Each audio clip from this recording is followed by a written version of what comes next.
I'm Hilary Hahn, and I am here in Seoul, South Korea, with Andrea Zietschmann. And what do you do?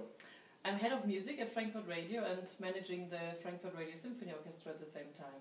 That's a lot. It's a lot, yeah. We have two orchestras, Frankfurt Radio Symphony, the Frankfurt Radio Big Band. We have two festivals.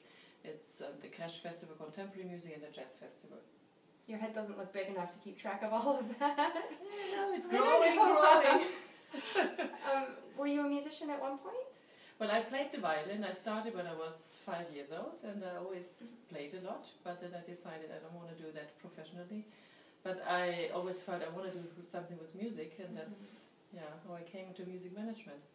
Well, how does this job, where you're so connected to music, how does it compare to your experience that you imagined as someone wanting to be in music but not being necessarily on the stage? I think first of all it's important that you know music and that you know what it means to be a musician on stage, to have the understanding and to really support the artist that also a good concert takes place. But of course we're a little weird. We're usually a little weird. Some are really complicated, some are not complicated at all. When you see maybe, you have a conductor coming and you have all these histories around him and suddenly he's there and there are no problems at all. You're really astonished. No, but basically I think, it's a big challenge that, all logistics work, that, an orchestra is set up really well, that the profile is good, that you have good planning. So all this, of course, when you think about becoming an orchestra manager, you don't see all these things in detail. How does it... I'm thinking, so as a musician on stage, you have a certain connection to the music. Yeah. And as someone helping to make the concerts happen, you also have a certain investment and a really personal connection to the music. So how would you define that connection through your role? But I was always very passionate for music. I grew up in a musical family, so musical was part of my life. That's why I also said I want to do something in that field. I studied musicology, so basically, music has been my life, so it's just not being on stage, but it's behind stage and, connecting with the artists. Do you feel like you're part of the concert? I feel part of the concert, and musicians sometimes don't believe it, or maybe also soloists and conductors. In Germany, say man fiebert mit, you're always there in every barn, and you know that there are difficult parts coming for some instruments, so you hope that everything is going well, and it's nice to also after concert to speak with the conductor and talk about how everything went, and everything which has been rehearsed and worked on, or something really extraordinary happened in the concert.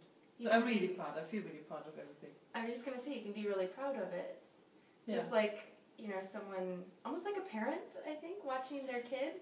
You know exactly what's going on, but I wouldn't say exactly it's that relationship at all, but I imagine it feels just really satisfying to see all of this. Yeah, especially if you can also, also with Frankfurt Radio, we were lucky to have Paavo as a music director, and over 6 years we have been really developing, and the orchestra has been growing, the artistic level has been going up, so it's wonderful to see that. It is a bit like raising children. It can be compared, of course, because the relation is different. I'm younger than many of the musicians in the orchestra. No. The concert is like the child.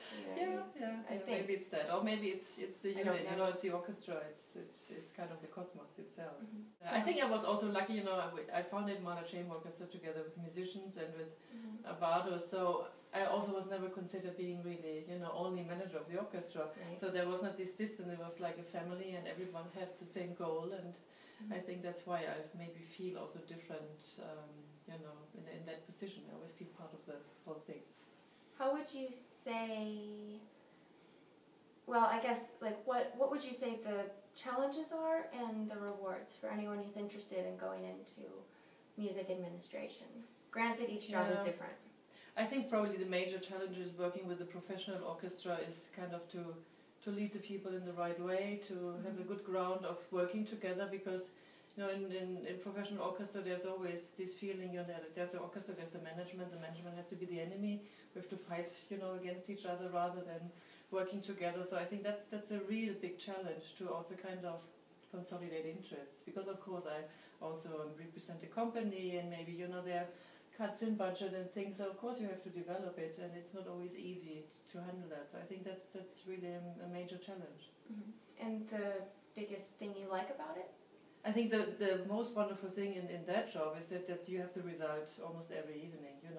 You're planning concerts, you do the programming, you think about what conductor, which soloist you wanted to invite, or what kind of recording, and then you have a concert, and you have this wonderful feeling. Okay, you did it for something. It's not like you work for a product, Coca-Cola or whatsoever. You can drink it, but it's not the same thing. And I guess I just have a couple final questions. One is, what kind of hours do you keep in this job? You mean how much work? Yeah.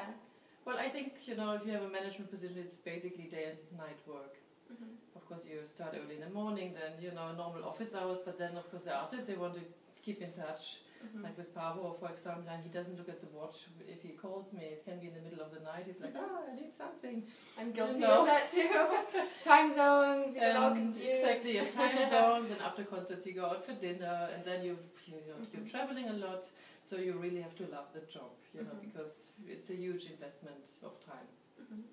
And the final question is, what is next for you? You're here in Korea, and you guys are all going back to Germany tomorrow.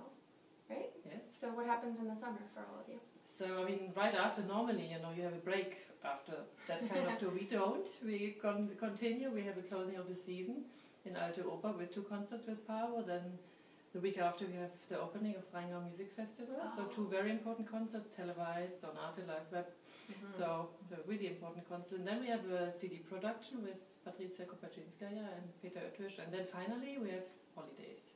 The orchestra goes on holiday 5 weeks. We have a little bit less because we have 30 days in a year. Mm-hmm. Yeah. Well, have a good summer. Thank you. Thank you very much. Thank you, Hilary.